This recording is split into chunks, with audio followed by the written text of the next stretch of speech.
Yan guys, loto ni Duna. Ang aming mabait na friend. Nag-adobo siya.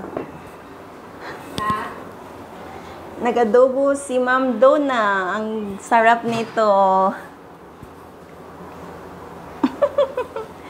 Ayan, ang adobo niya. Wow.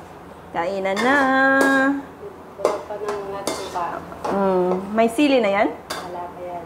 Okay na siguro yan. Huwag nang silihan. Gusto mo may sili? May ano pa? Kulang pa?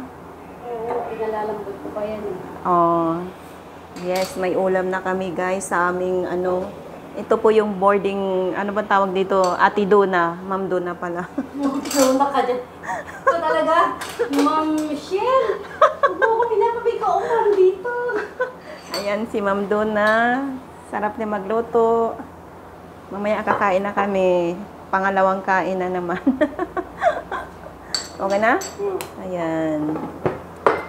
Ayan. Ito si Ma'am Duna.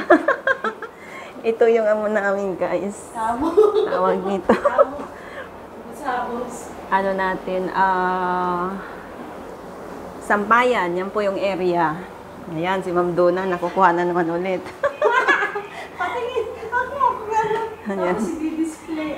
Ito yung namin. Table and then sala set. And then, yun po yung room namin.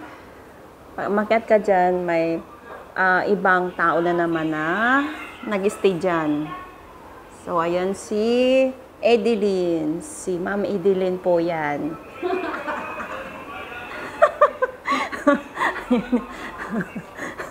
Ayan, pasyal ko kayo dito sa aming subdivision. Kasama po ako sa plan. Ayan. Ayan, so ito po yung guys sa Gardens Homes B-View 2. So, ayan. Puro mga sikat mga tao dito guys, mga Chinese. So, ayan. So, ito yung room namin. Pagpasok pa lang sa labas, dito diretso na room na namin. Ito yung kay Ma'am Edeline. Ayan. So, di ba? So, ayan yung higaan ko. Ito yung walang bakante po yan. Tapos ito yung higaan ko. Ayan. O, di ba? Very cute lang naman. Very simple siya.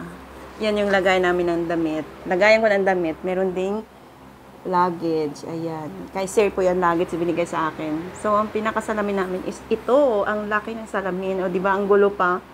Ayan. So, thank you for watching. Bye-bye.